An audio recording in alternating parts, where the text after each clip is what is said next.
Hello all, a perfect time for everyone.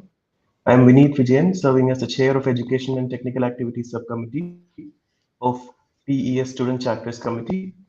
It's a great pleasure to have you all for today's event, and I welcome you all.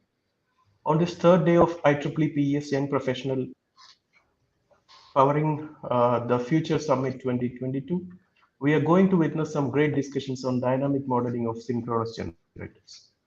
As a modern power systems host large-scale penetration of spatially and temporally varying power resources and consumers, which are fast-acting in nature, it is very relevant to have exact models of devices and control elements to ensure accurate control, management, and operation of the grid.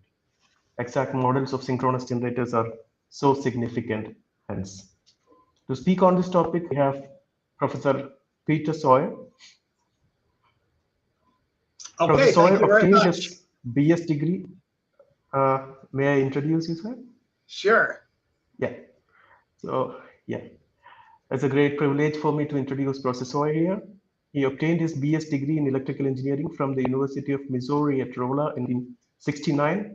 From 1969 to 1973, he was the electrical engineer on a design assistance team for the Tactical Air Command at Langley Air Force Base, Virginia. Obtained his MS and PhD degrees in electrical engineering from Purdue University in 1974 and 1977, respectively. He has been on the faculty at the University of Illinois, Urbana, Champaign since 1977, where he taught courses and directed research on power systems and electrical machines. From August 1991 to August 1992, he served as the program director for power systems in the Electrical and Communication Systems Division of the National Science Foundation in Washington, D.C. He was a co-founder of Power Systems Engineering Research Center and a co-founder of Power World Corporation in 1996. He is a fellow of IEEE and a member of the U.S. National Academy of Engineering. He retired from full-time service to Illinois on December 31st, 2019, and since then he's the Grainger Chair Emeritus Professor of Electrical Engineering there. It's a great privilege for me to invite Professor Peter for the talk, and I welcome him for the talk. Over to you, sir. Thank you. Thank you, Vineet. That was very nice. And I welcome everybody that is attending this session or watching a recording, I guess. And I get to talk about one of my favorite subjects, which is power system dynamics. And I guess I would start with saying that when students and people ask me why I went into power engineering, I said, well, everybody needs electric power. It has changed the world, and every place has it, and they all need engineers to design it and maintain it. And so you can work anywhere, in a big city, in a little city, outside, inside, and it's just a wonderful career. I'm going to talk today about dynamic generator models. I'm not going to go into a lot of detail, just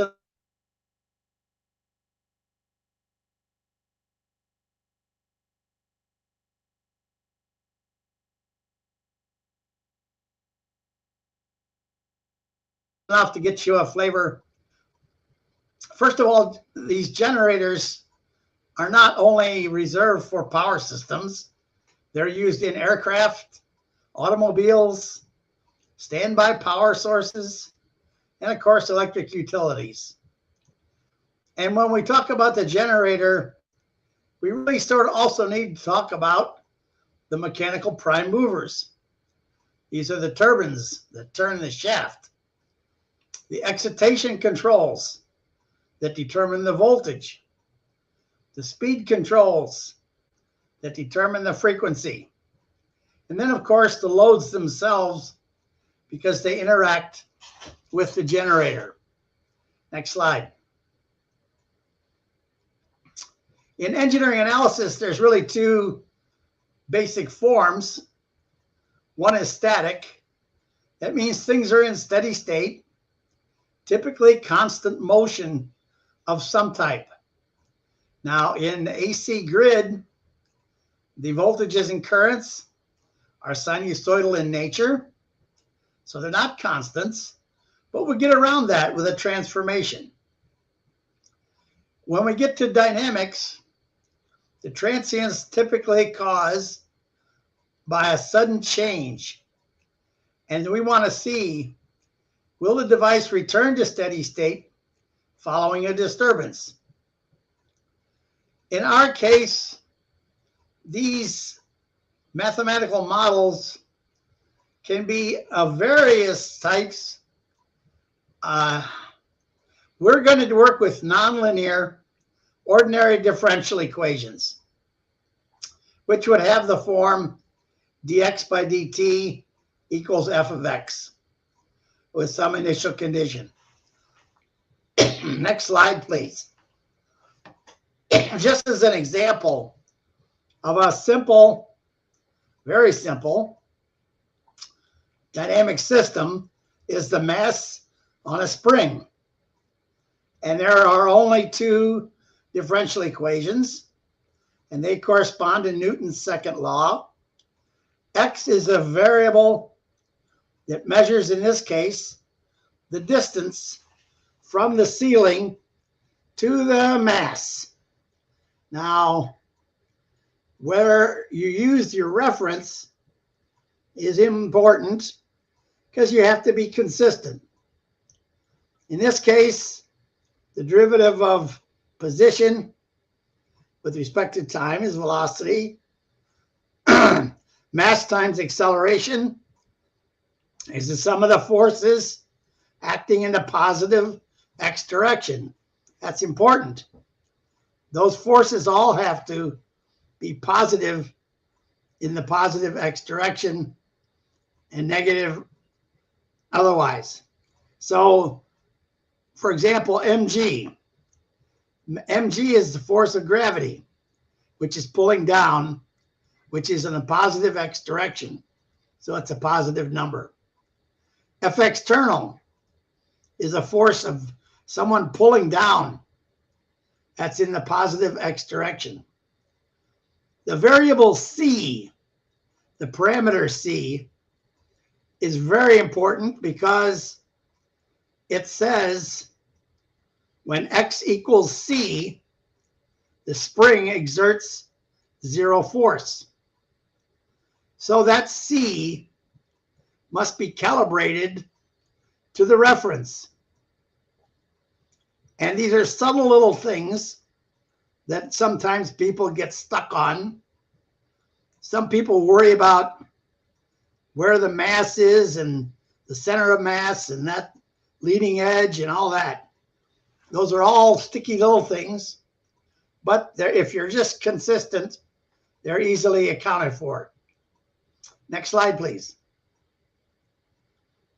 To see the static equilibrium, we assume that the x and the nu would be constants in steady state, so their time derivatives would be zero.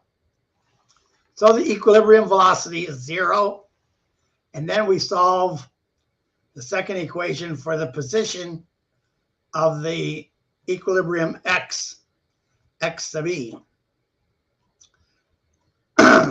We solve for the dynamic states. These are the steady state solutions.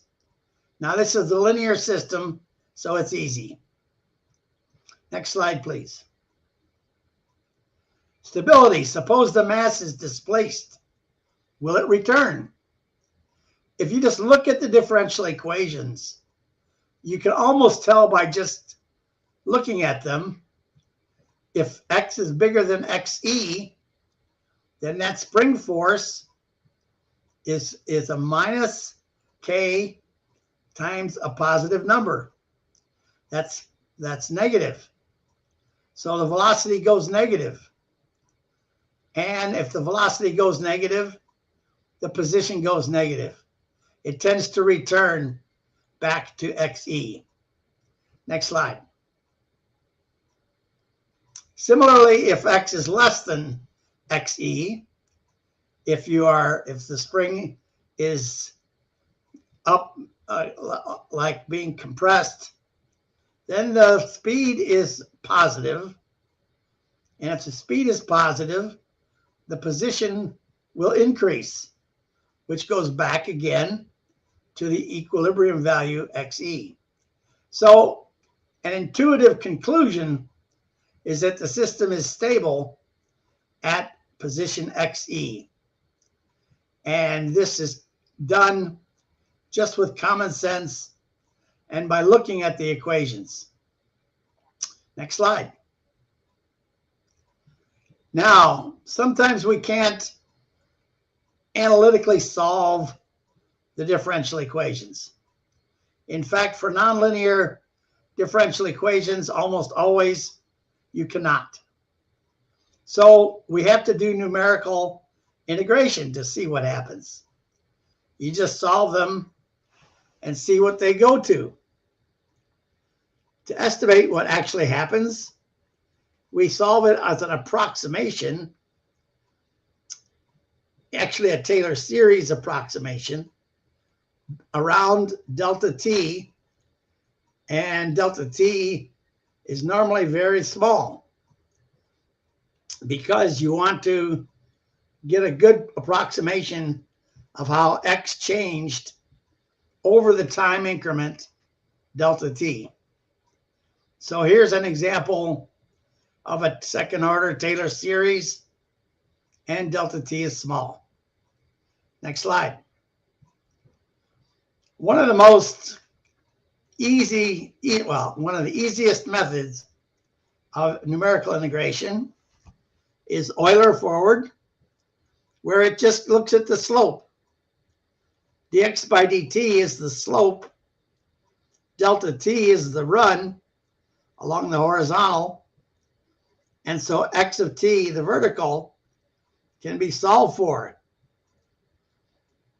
This can be programmed for any nonlinear differential equation where dx by dt is given. If you look at that equation, all you need is the previous value, which is known with a starting point, and then as you go, it computes them.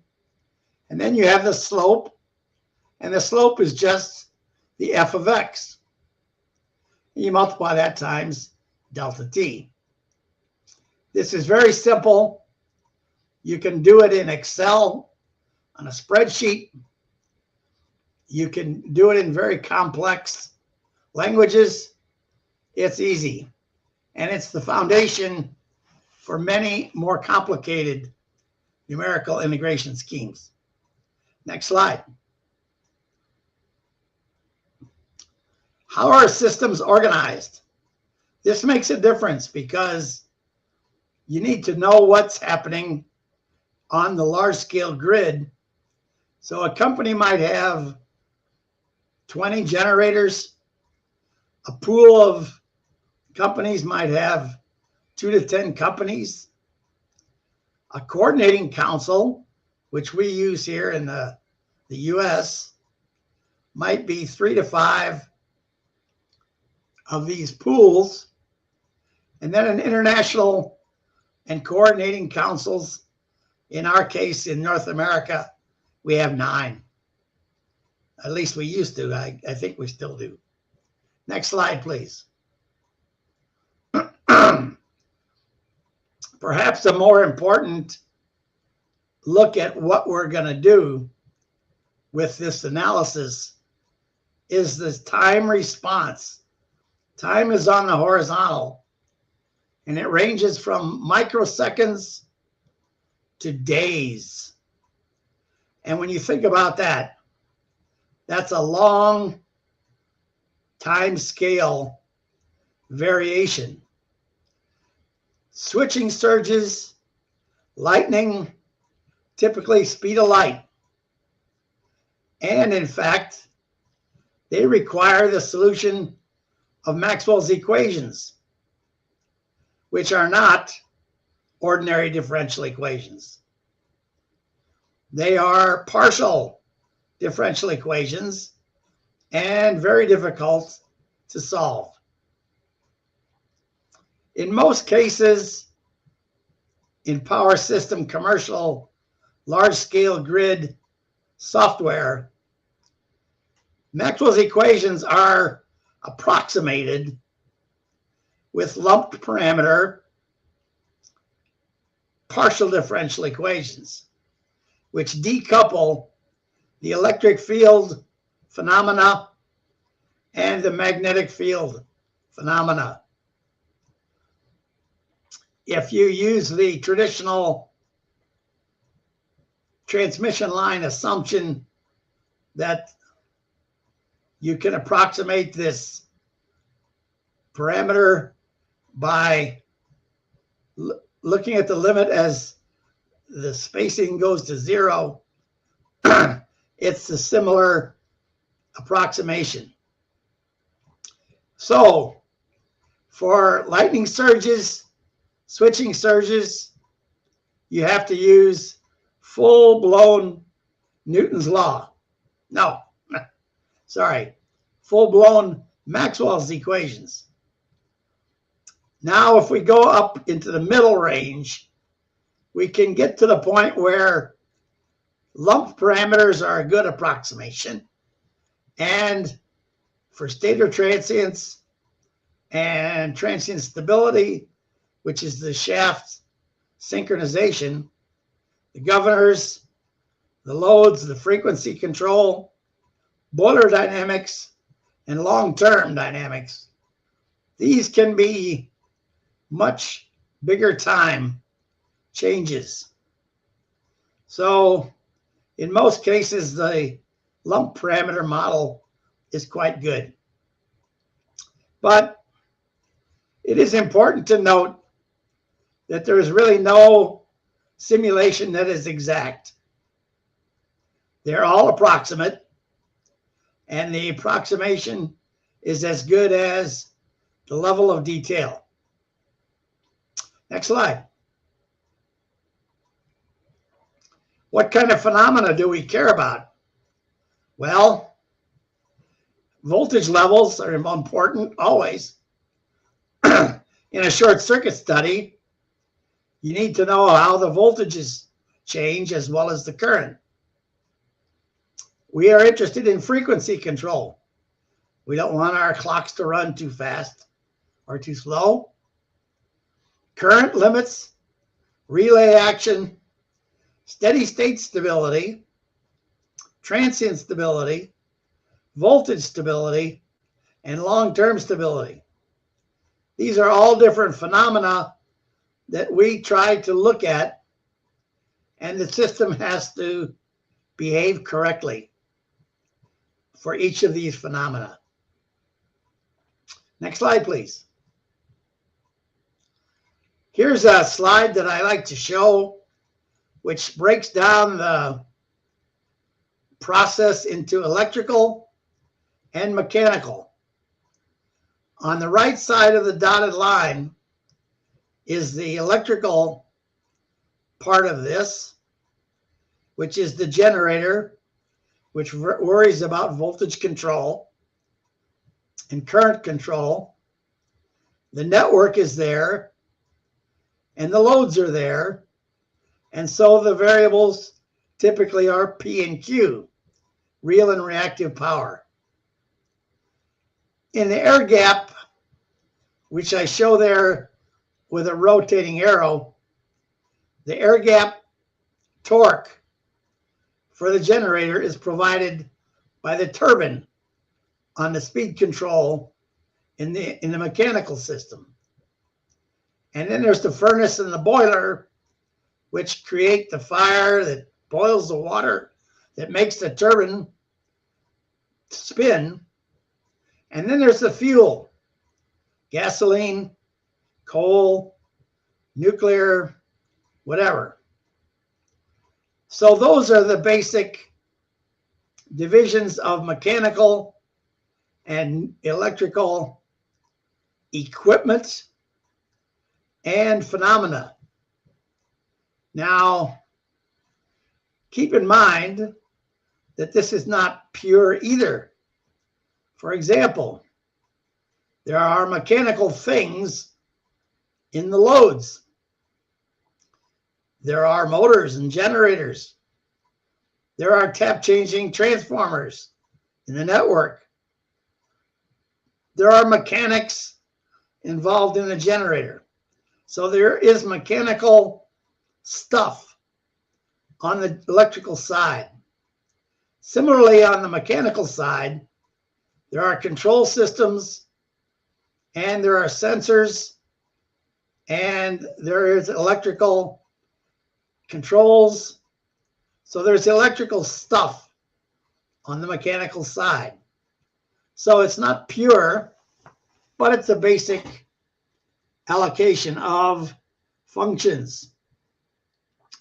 Then finally, at the bottom there is that energy control center, which is typically a building full of computers that does analysis, modeling, it does sensing, it gets in the data for the status of the network, and then it sends out control signals. If the status is wrong or bad, you have to fix it. So this is a very broad diagram of power system controls. Next slide. If you look at this as a power conversion, power conservation, you have on the left in the electrical system coming in, and you have the mechanical system, in this case on the right. I guess I've switched this around from the other diagram, but that's okay. And we have a coupling field in the middle. Next slide. If we change from conservation of energy to conservation of power, we have Kirchhoff's laws and Faraday's law for V equals IR plus d lambda dt. And this is where we use the Maxwell's equations decoupled into their voltage and current functions. We take the voltage, multiply it times the current, we get power. And in the mechanical system, we work with torque in Newton's second law, and we multiply it times velocity or speed, and we convert the torque to power. So now we've got the same equations, only in power. Next slide, please. A typical synchronous machine will have the stator, which are the three-phase ABC coils shown here. The X indicates that the current is defined positive into that terminal. The dot means it would be negative coming out. So you have a coil A, B, and C on the stator, the outside part. Then you have the rotor. We friendly call this a dog bone rotor because it looks like a dog bone. The dog bone rotor is salient pole. Salient means it's not round. And mounted on the rotor is the field winding, FD, with an X and a dot. And next to that field winding, we have a thing called a damper winding. And the damper winding is there for natural damping, which I can talk about later. The field winding is for the excitation, to create the magnetic field that will rotate. And the damper winding is there as part of the damping to keep it at the right speed. We need two more quantities to be defined. There is the position of the rotor. And in this case, I define it to be from the axis of the A phase counterclockwise to the another axis of the rotor called the Q axis. So the D axis is in the direct large iron part of the dog bone. That's the D axis. The Q axis is 90 degrees clockwise from that. Now I'll mention that there was a time in the 60s and 70s when these definitions were changed. This is the industry standard. And so the industry grew up with this notation. But Professor Aziz Fuad's book, for those of you that are familiar with that, has adopted another type of convention, which is fine. It's just that it's not the same as this industry standard. It has its advantages and its disadvantages. It is different. Another book, Kunder's book uses this notation. So it would be the same. It comes from the industry.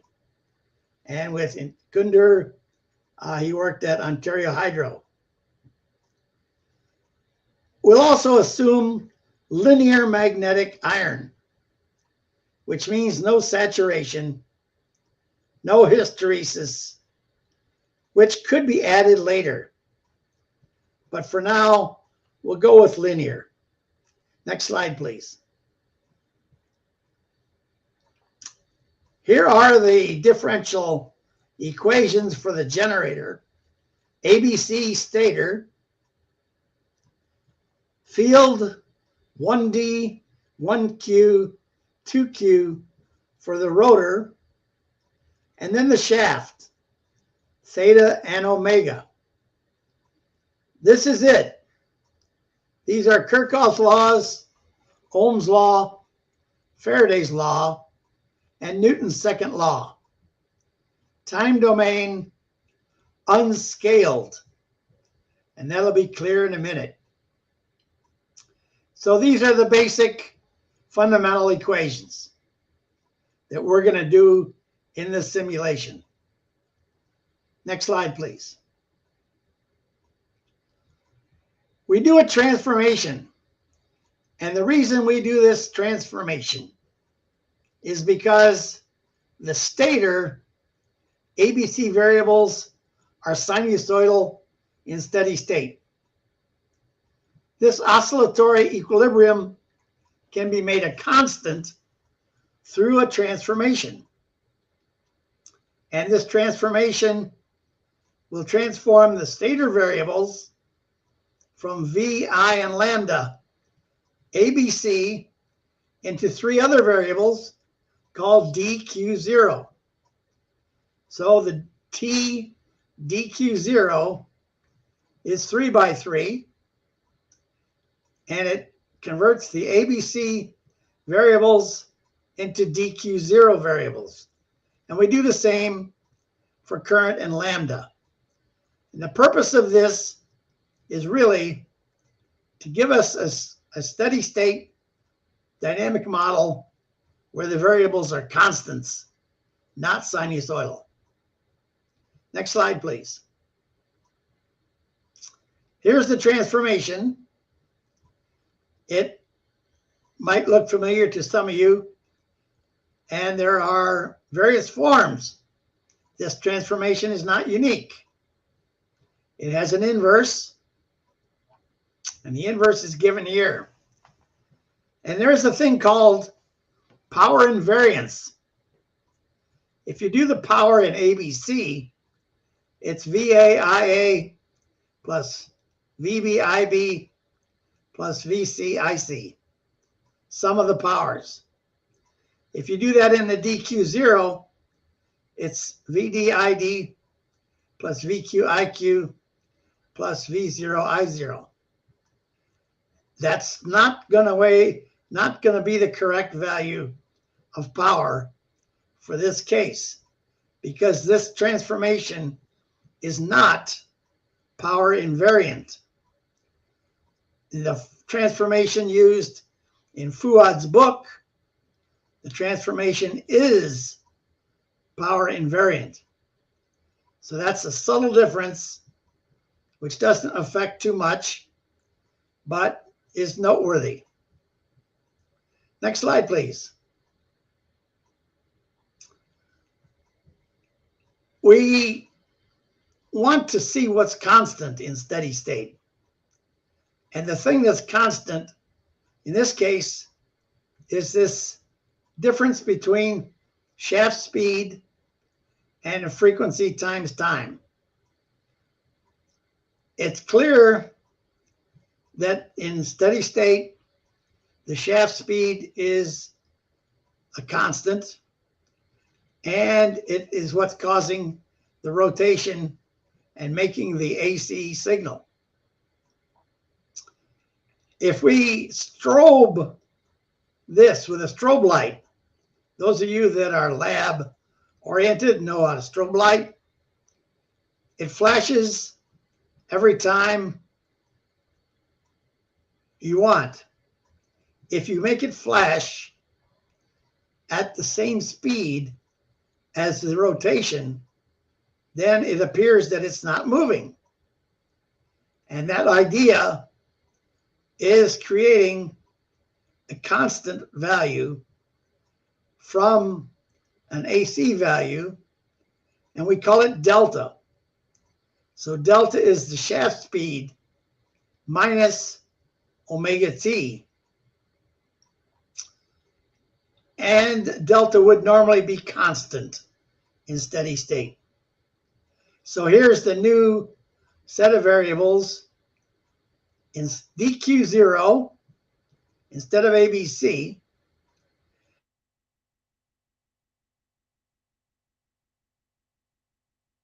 and delta instead of theta. The slide, please. There's the flux linkage versus current. We transform the voltages and the currents, so it looks like we're going to need to transform the flux linkages also. So this inductance matrix would normally be symmetric. It's linear magnetic circuit, which is like having infinite iron permeability. And this is what you would use for a linear model of the magnetics. And the inductances are a function of shaft position. It is that function, a shaft position, which causes the voltages and currents to become sinusoidal. Next slide, please. How do we do the mutual inductances? It's always intrigued me. There's a pretty simple way to think about it.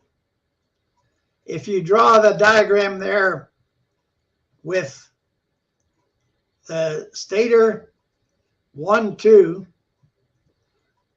that's on the stationary part, and the rotor 1, 2 on the rotating part, you'll notice that their two magnetic axes are perpendicular. The magnetic axis for coil number 1, 2 on the stator, or for coil number, that's coil number 1.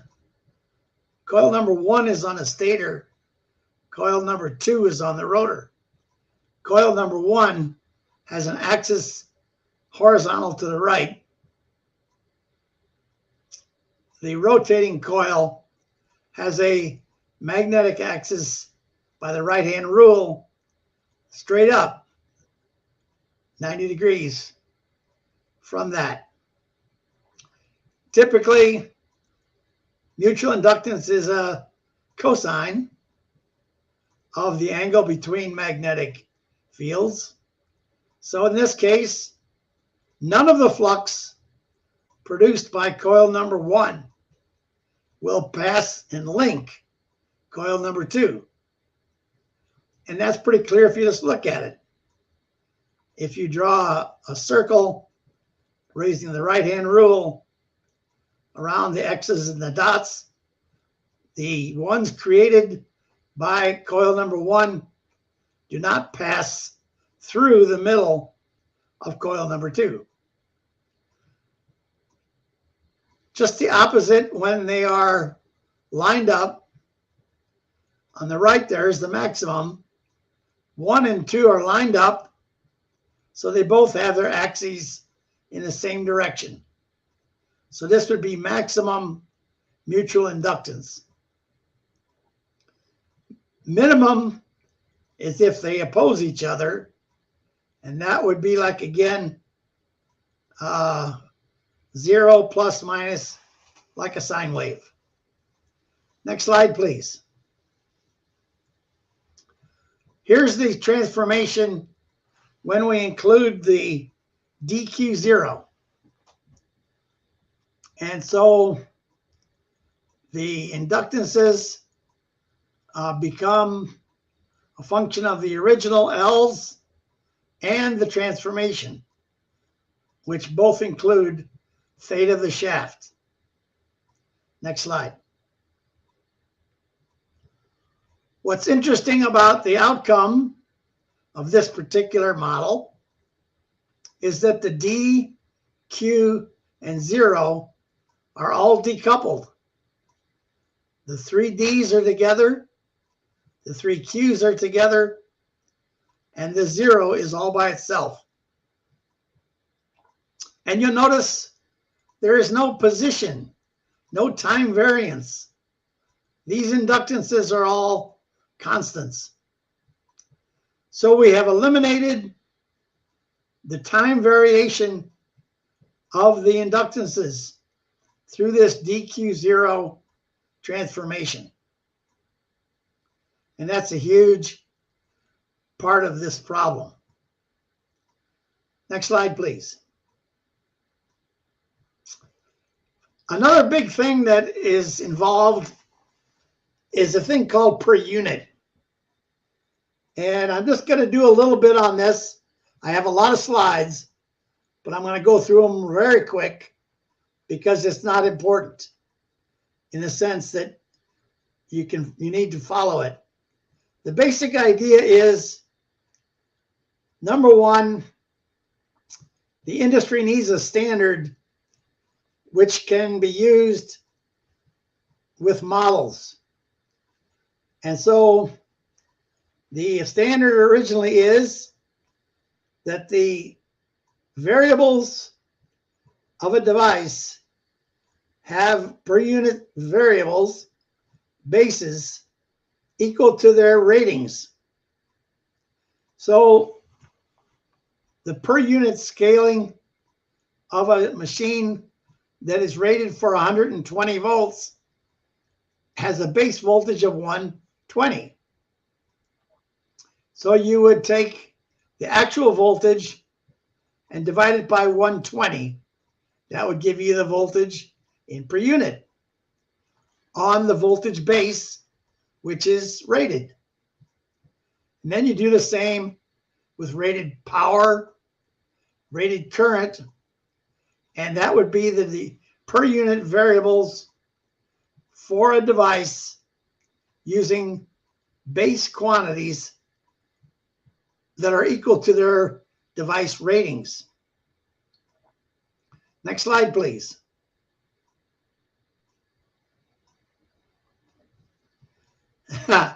Here we go. In addition to scaling these by their base values, I also use this opportunity to change it from a motor notation to generator. That's why there's a minus sign in the current. Other than that, we just scale things by their appropriate base. Now, it's sort of important to change the name of the variable. In my case, I'm using little v and capital V. Little v is volts, capital V is volts, scaled to the base value. Now, in a power system, the base values change between voltage levels. So if you have a transformer, the voltage base is gotten from the ratings of the transformer. Okay, and next slide, please.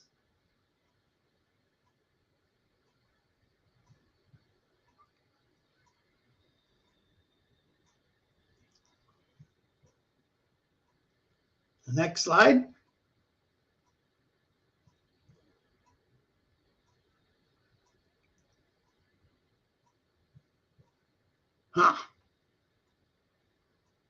We seem to be stuck on this slide.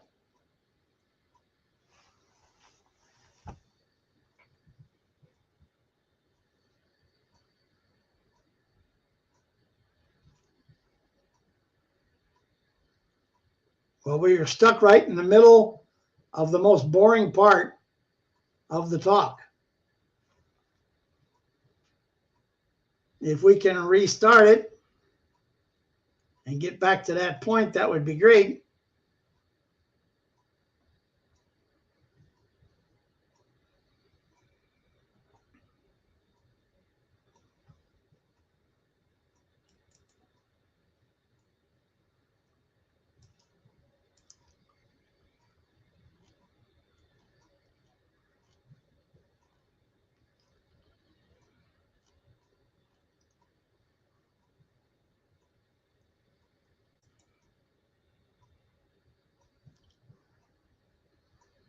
Can we advance the slides?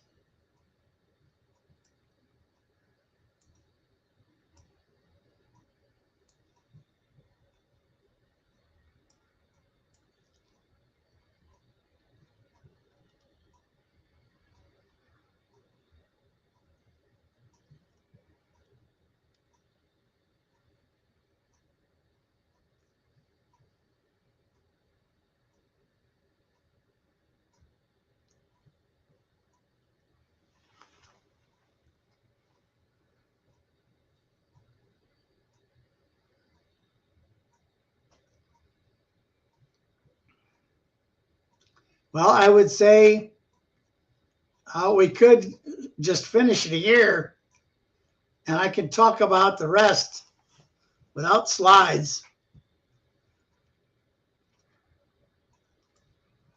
I had wanted to introduce a thing called an integral manifold,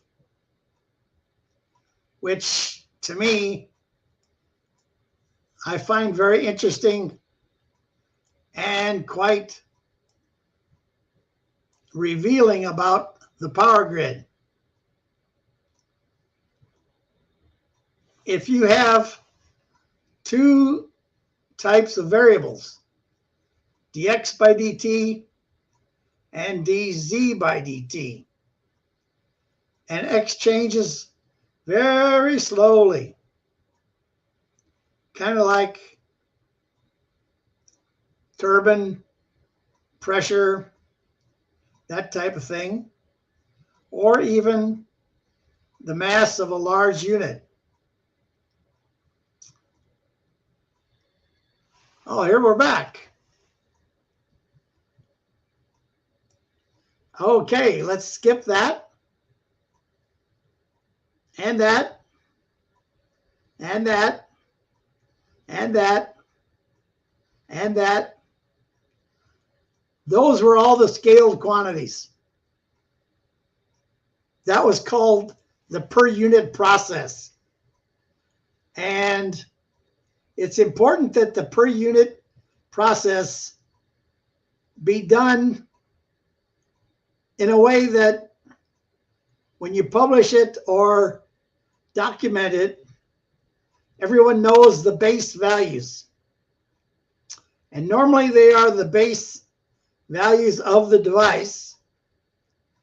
For a large-scale power system, you have lots of mixtures of devices with different ratings. So you have to put them all together. Now the voltage ratings are easy because the voltages are the same ratings everywhere unless you hit a transformer, and then the voltage changes. So the base has to change. The one thing that doesn't change is the power base. The power base is constant for every device in the grid. So all of the ones that are less than the power base of the grid have to be converted to that power base. Typically, the power base is 100 megawatts. That has evolved as one of the more standard things about the grid. So with that power base, you can get all the current bases and everything else. Next slide, please. Let's assume sinusoidal steady state. There we are, time domain. Next slide. This is what you get in the DQ0 coordinates. For a balanced system, balanced three-phase, the zero variables will be 0. The D and Q variables will be separated and in a very interesting form. Next slide, please.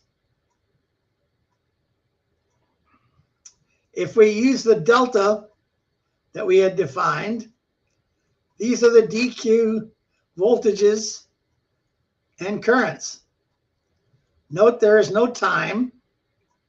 There is delta, which is a variable that is constant in steady state. And they have a nice algebraic waveform that if you take the D plus JVQ, you can put it in this form. So the algebraic equations can be written as a complex equation. Next slide. Here's the 3 magnetic circuit equations for linear: D, Q, and 0. You'll note this little CD in there. That little CD is a thing called the Champaign constant. I do that because it's named after Champaign, the guy who published the fact that those reactances are not quite all XM up there. There's a CD in front of 2 of them and a CQ for the Q axis. And so to say that they're the same would be CD is 1, CQ is 1, which is a constant, would be a familiar approximation. Next slide, please. We have new variables we can define in terms of the old flux linkages. This is the field winding and then the damper winding. Let's go on, next slide.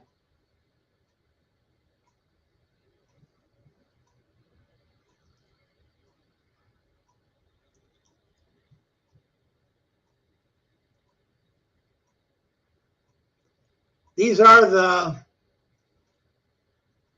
rotor currents, which can be eliminated because we don't really need the rotor currents.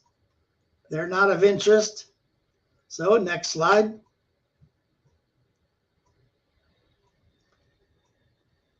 There's some more that have to be solved to get the currents in terms of the dynamic states. Next slide. Here's the final completed model. The three stator variables turned into dq0, and then the field winding, and this is one damper winding, the ED prime. EQ prime is the field winding flux linkage. ED prime is the D-axis damper winding. Next model, please. There's the rest of it. These are the two Newton's second law and the Q-axis damper winding equations. And all of the rotor currents have been eliminated.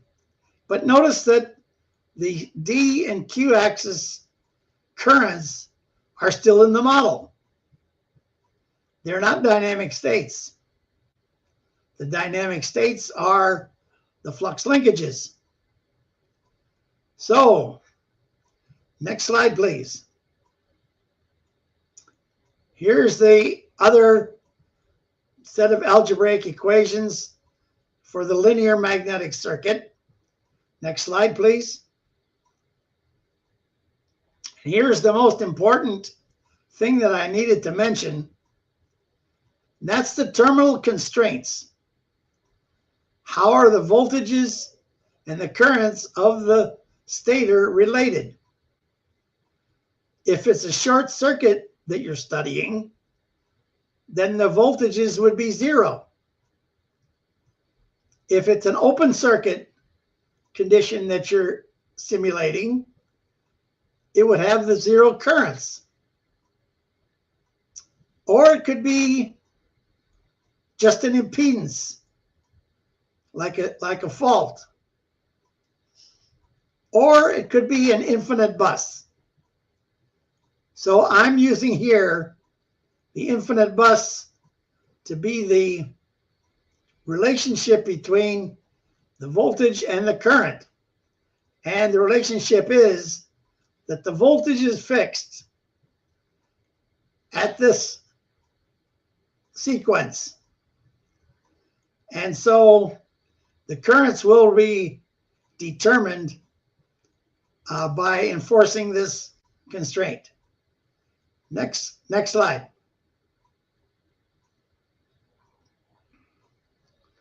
This is where I was going to go into the idea of an integral manifold, which I have a few minutes. dx dt and dz dt. If you could find z equal to h of x, to eliminate z, this would be called an integral manifold. Now, this has nothing to do with power. This is purely math. You could substitute z equals h of x into the dx dt equation, and z would be gone. x0 would remain the initial condition on x. Question is, what happened to z0? Next slide. Here's the surface. If you plot z on the vertical, x1, x2 on the horizontal, there is a surface that we found. Now you can either start on the surface, which would be that dot, and you'll stay on that surface. If you start off the surface with the initial condition on z, you come down in a trajectory to the surface, and then you stay on the surface. Next slide.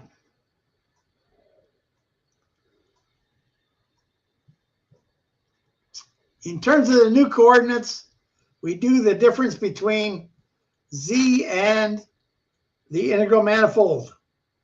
This would be called the off manifold dynamics. And these aren't really that necessary. Next slide.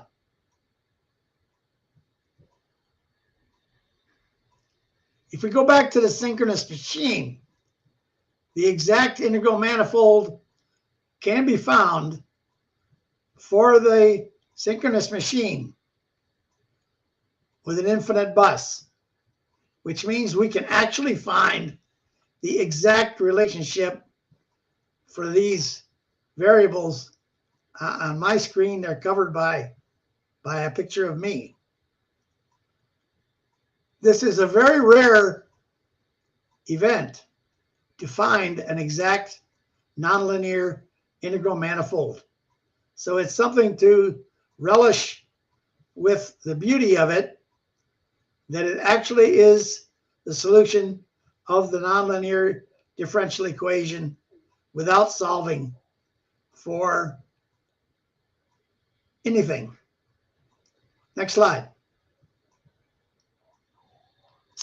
And we can find if the initial condition is off the manifold, we can solve for the dynamics of getting down to it. And here's the result of the solution. Next slide. There's the solution of the off-manifold dynamics. And next slide. When the stator resistance for a transmission line is included, that integral manifold exact was only for 0 stator resistance. So it never exists, but that's okay. Stator resistance is always quite small. If it was in there and you wanted to include it, the integral manifold still exists, but it's not found exactly. A Taylor series around small parameter can get an improvement to that integral manifold. Next slide, please. That's it. I want to thank you for the opportunity to present the material. You should all have a copy of the slides if you want them, or if you don't, let me know. I truly hope you have a great summit and continue the tradition of IEEE in stimulating collaboration and interaction. The summit is a great thing for the young professionals, and I'm very honored to be part of it. Thank you.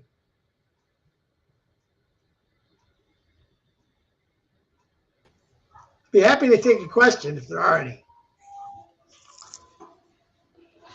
Yeah, thank you, Professor Peter Sauer, for such an insightful presentation. It's so in-depth and fundamental, and we have really enjoyed listening to dynamic modeling aspects of synchronous generators. Thank you so much, but we can see if some questions are there.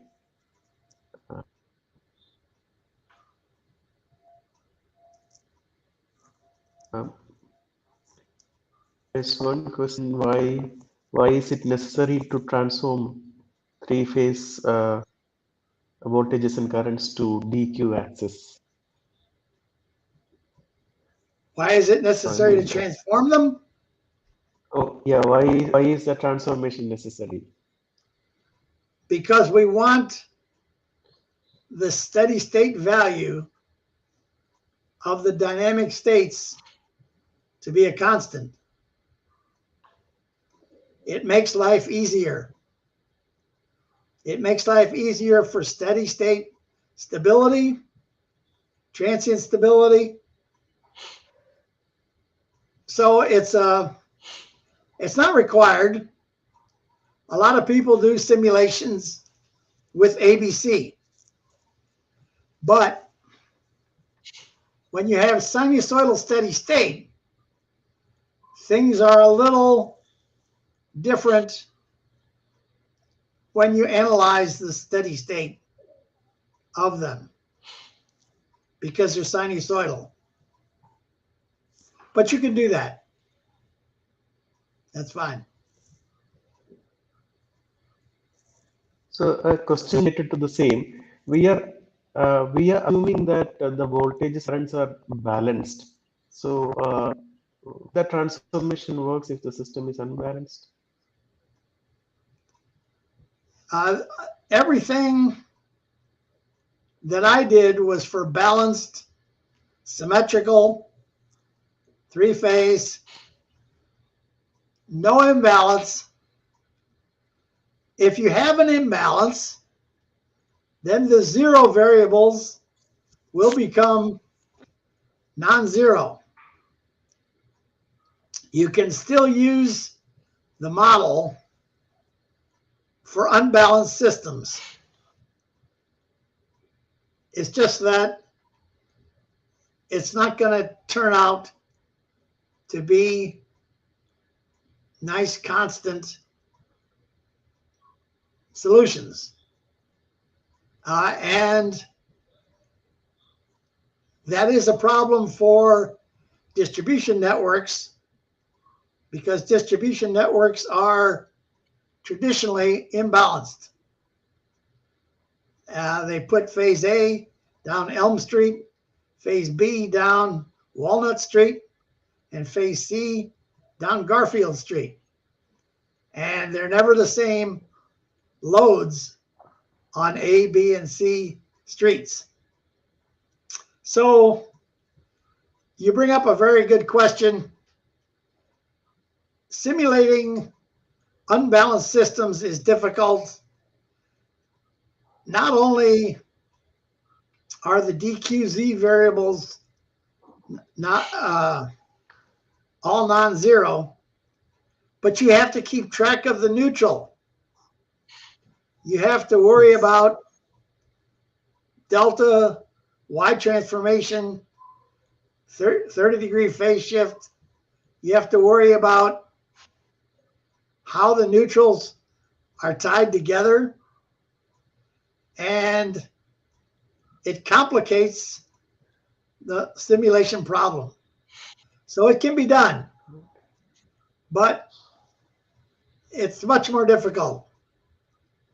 Now, usually if you start with a balanced approximation and then make changes to account for the imbalance, that's not too bad.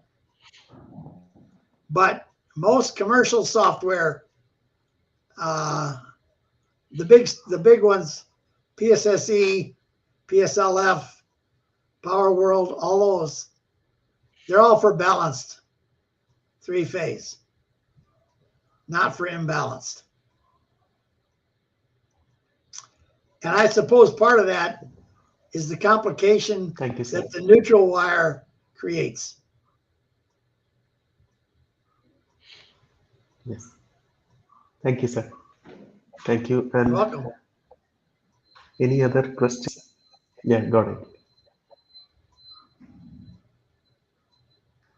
Sir, I could not find any other questions from the participants. So if that is the case, I would like to invite. References for what?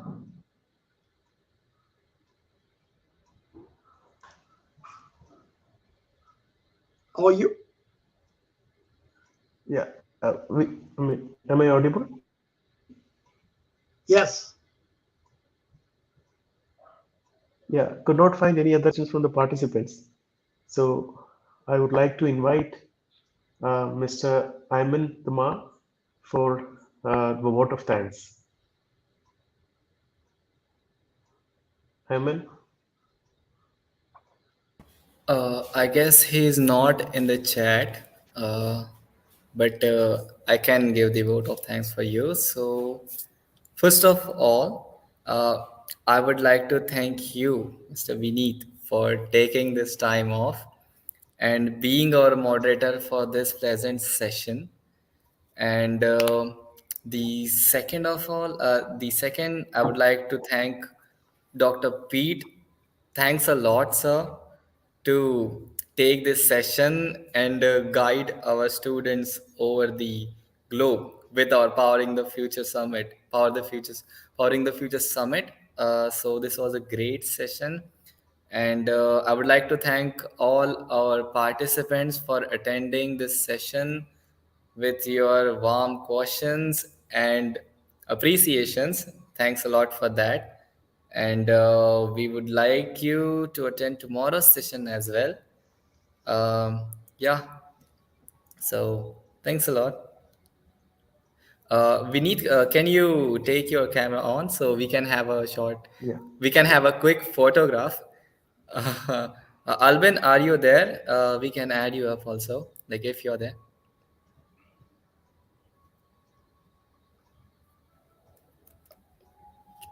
Okay, oh, that's great.